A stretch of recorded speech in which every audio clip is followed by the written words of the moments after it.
Governments and stakeholders have expressed concern about the effects of false stories, otherwise known as fake news, usually circulated largely through the social media. As a matter of fact, the people are of the opinion that if nothing drastic is done to checkmate it and nip it in the bud, the consequences may affect everyone in the society.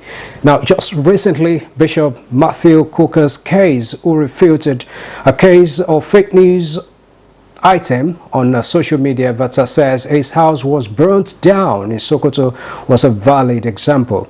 Fake news, no doubt, is capable of setting homes, communities, towns, and even nations on fire. Hence, this present government, in its wisdom, has been doing everything possible to contain the necessary evil called social media, so that unscrupulous elements in the society will not take undue advantage of the social media. Now, now that 2023 general election is around the corner, it has become more imperative to ensure that politicians are monitored so as not to unnecessarily hit up the polity while politicking, so that the country can have peaceful and credible elections. Now, how best can governments control fake or false news or social media this period? Is social media more of a cause than blessing in Nigeria? Will it be a good thing to ban social media in the country? How safe should the penalty be for peddlers of fake news on social media? Now, so many questions, but trust me, we're going to get answers to them as this program begins. It's Nigeria Today on NTA News 24, and we are looking at social media and fake news. I am Musbah and Wahab. You're welcome.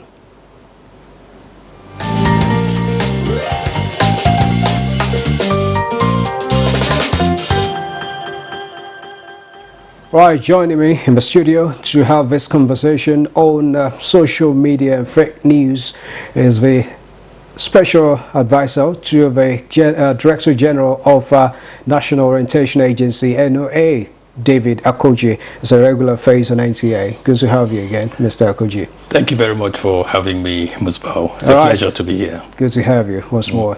And we're not going to be alone on the program. We're expecting someone to join us very soon. But for now, fake news is almost everywhere, Mr. Akoji. How worried are you about this situation we're having? Well, I'd say that we're deeply concerned. Deeply concerned because we know the impact that what people generally call fake news can have on security, on national cohesion, and on national unity and integration. And we have seen examples play out, severally in many instances where fake news tended to magnify very dangerous situation and to cause fury where there ought not to have been such a fury. And we have seen that people have used fake news to achieve very negative ends. Unfortunately, we have a country that is predominated by people who are not naturally curious to the extent of checking before they believe. Right. And checking before they act. Now, what people call fake news is a component of the disinformation ecosystem. And inside of that disinformation ecosystem, you have misinformation, you have disinformation, you have malinformation. Now, all of these mean different things. Disinformation, and what differentiates one from the other is intent. Disinformation is somebody sitting down and deliberately crafting such a fake news and putting it out there with an intention to cause harm. And that's what the kind of thing that we saw in the reference you made to the news that was debunked by Bishop Kukah. We already had a very combustible situation in Sokoto as a result of what played out, in that polytechnic. Now, to add the fact that Bishop Kukah's house was burnt in a fake news was deliberately intended to, trigger crisis and make the situation worse than it already was. So that was disinformation, and it was deliberately crafted to exacerbate, the situation that was already on ground. And that's a typical example of how fake news can be used to cause national crisis, And I know we'll get to that point, but there are several things that various agencies within and outside government are doing about fake news. Right. The federal government is leading that campaign, of course, that's been championed by the Ministry of Information and Culture, and the minister has been talking to that, why we need to end it in the country, and of course what it can cause. Now, would you say this social media, we describe it as necessary evil, would you say the blessing is worth looking at as against the cause that we're having now, as it were? Yes, social media is far more of a blessing in this digital age than it is of a curse. I think what we need to do, and what government is already doing, if you look at National Orientation Agency, for instance, and we are also in the Federal Ministry of Information and Culture, we have realized that one of the effective ways, one of the easy ways of dealing with fake news is to capacitate individuals. Okay. Capacitate them to be able to use web-based tools, you understand, to fact-check. The procedure for fact-checking is not too complex, depending on the nature in which the fake news comes. In some instance, people will get a video from a different country of an incident, and they contextualize it, using Photoshop and all sorts of things, and try to make it look like it happened here in Nigeria. Now, there are web-based tools that can be used to identify exactly the source of such videos and such pictures. That's a bit more complex. In another way, you can actually place a call and then get your facts from there.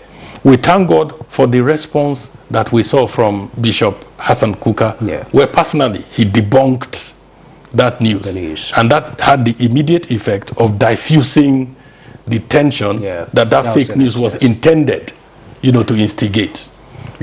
So at National Orientation Agency, we had seen this, and so the Director General insisted that we put training of fact checkers, 1,000 from each of the 36 states of the Federation and FCT. That makes 37,000. When is that starting? It started. We are currently preparing for course 6. What that means is that we have done course 1, course 2, course 3, course 4, course 5. So we're planning for course 6 in the month of June. And thus far, we have trained close to 2,000 people, drawn from security agencies, intelligence agencies, ministries and departments, private sector, and all of that, building their capacity to serve as fact checkers in the various institutions that they come from. So they've been capacitated, they know how to check. Now, beyond that, we have set up a national fact checking group, constituting members drawn from all these close to 2,000 people across the country that we are. You already getting results from it? Absolutely. Okay. Now, we saw what it was like to ban a social media platform, like we saw in the case of Twitter. A lot of people felt it, and now some class of people are saying that why not stop this, since it's causing this mayhem, or has the capacity to cause it. But people are still living on social media. Some people are making ends meet on it. They're making a lot of money through social media. So would you suggest outright ban on social media because of this curse? No, absolutely not. A lot is done on the digital space in this age. To shut ourselves outside of that space will be to retrace our steps back into primordial times. Right. So the cost of doing that is greater than the cost of fighting the menace disinformation, misinformation, and malinformation. Now, the challenge of disinformation is not a challenge that Nigeria alone as a country is facing. It's a challenge. It's a global challenge. It's a global challenge in many countries of the world. Fake news, the term fake news was made popular by Donald Trump. Yeah. In the US. So that shows you that the media, right? Absolutely, that shows you that in the United States, which is one of the most advanced countries in the world, they are also coping with the challenge of fake news, but they're not shutting themselves out of the digital space. So that type of extreme measure I would never recommend. Right. You know, we would find innovative and creative ways. So how best can it be regulated? Because this cannot, if left unchecked, we know what it can lead to. So Yes. how do you suggest this platform is regulated so that, okay, you suggested one of factor checking. Yes, and of building capacity. So what are other ways you think this can be checked? There are two other ways I can immediately think of. Now, and then you can take examples from what's happening elsewhere. Yeah. You know, because like I told you, the challenge is not peculiar to Nigeria alone. Sure. In a place like the United States, they regulate the platform owners. For instance, you talked about Facebook, you talked about Twitter. Yeah. These are platforms that are owned by identifiable people. You know, so in the US, what they do is this: there's a legislation that if news is fake, like that news about Hassan Kuka, and is put on Facebook, for instance, if Facebook does not take it out immediately, maximum 48 hours, they can pay a fine of as much as $1 million. And Facebook knows this. So they inbuilt algorithms into their platforms that check and identify whether news is fake or not, or whether news is intended to instigate violence, you know, and things like that. And they are constantly monitoring their platforms and checking. So if they find... people can also flag it too. Exactly. So if they find that this is wrong, they take it down, you know, because they know the consequences. That's one form of regulation. Now, that might be a bit difficult for us to achieve in Nigeria, you know, because these companies are registered and based in the US. Yes, but it's not difficult to have this collaboration or agreement with That's them, the point. like we've had in the government has been able to establish in the case of Twitter. Absolutely. So we need to look in that direction of regulating platform owners, of collaborating actually, and then telling them, look, you need to up your game in this place because we face real-time security challenges based on the kind of posts that some people are making through your platforms in our country. That conversation needs to start. We need to be preemptive about this. So the responsible agencies and organizations in Nigeria need to already have started that conversation with Facebook, you know, as they are having with Twitter, you know, and all the other social media platforms. So we don't wait until it becomes a big issue before we start shutting them out, which is worst case scenario and not desirable, you know. So that's one. The second one is we need to develop capacity to track down peddlers of disinformation. Because when people know that there's consequences and that they can be located, tracked, and brought to justice, their tendency towards doing this will reduce, you know. So we need to develop that technological capacity, you know, to be able to do that. And then there has to be clear-cut laws that stipulate penalties for deliberate peddling of disinformation. Right. What should be the sanction for the peddlers of disinformation or misinformation? We'll get that in just a while. Let's take a break and hear what people have got to say about fake news.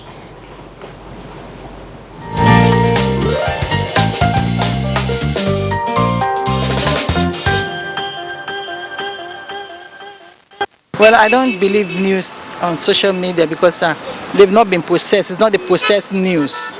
So I believe anybody can go to social media. Some people go there to speak the truth. Others go they speak things that are not even in existence. So we're not supposed to listen or believe them wholly. Sometimes we get some genuine news from there. Other times we get some fake news also.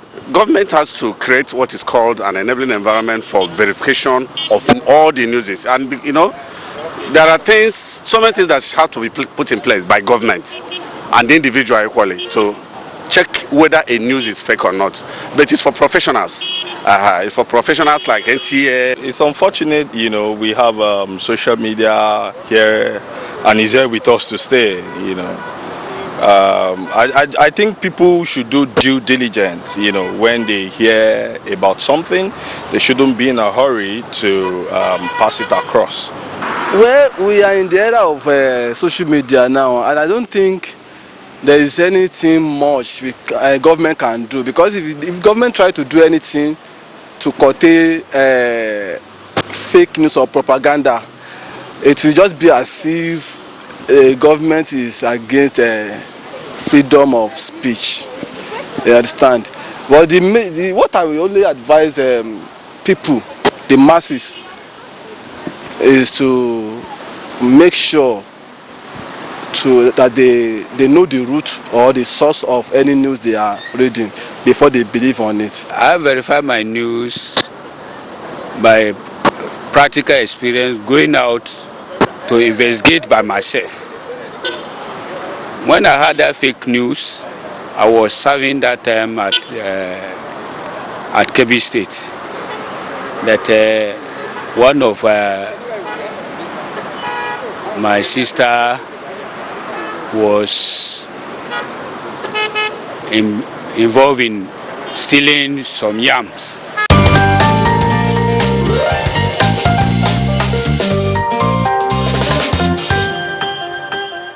All right, what a fake news indeed. I hope it wasn't a good news.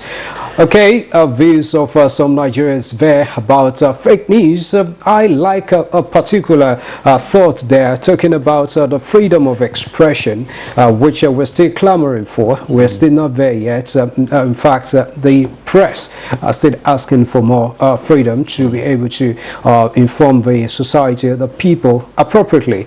Now, to what extent would you suggest penalties for peddlers of fake news in the country?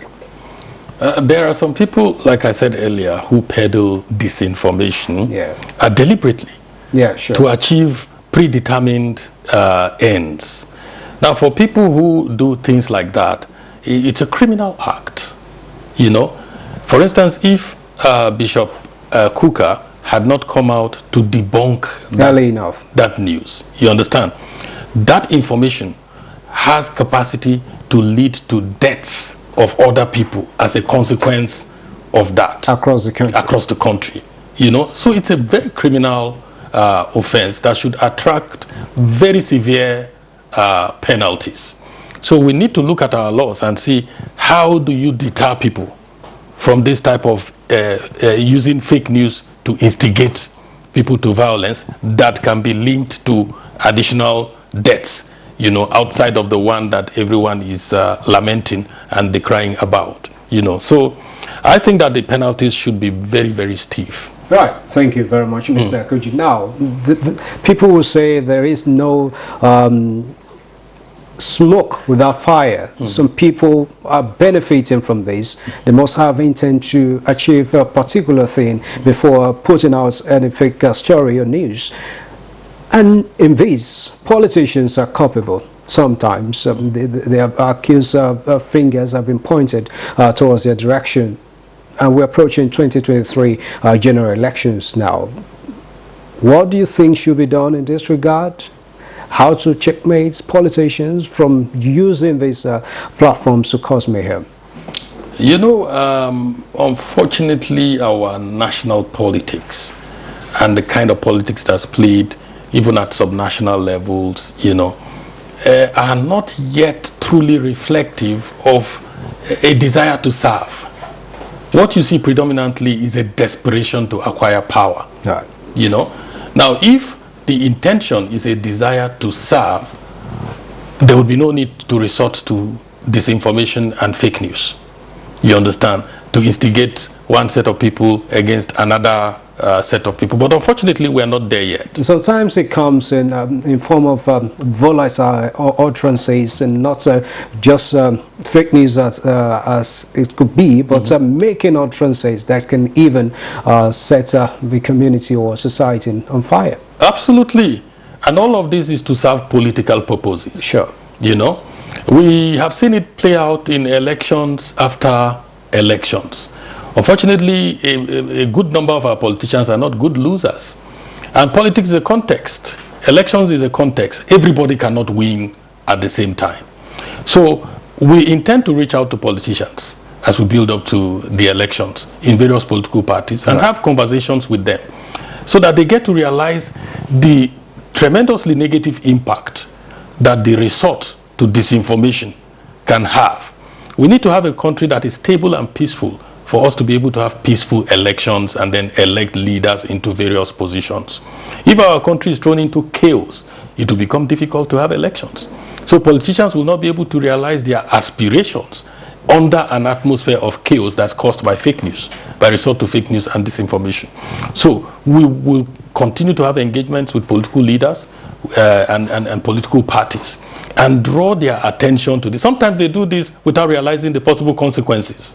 You know, so we will take that responsibility at the National Orientation Agency to engage with them constantly and then to show them examples of how hate speech and fake news has impacted negatively on other countries, even in Africa, you know, and some of the consequences that can come out from that.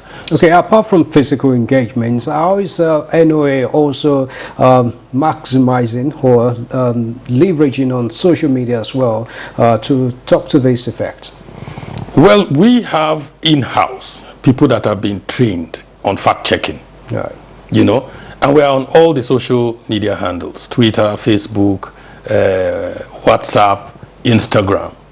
So what we do is when we sense that a news item is volatile like this, our in-house fact-checkers do the fact-checking, come out with the facts, and we post it on our website, on our social media handles. All right, just so you know, we've been trying to establish contact with former director of NBC, Howard Salihu.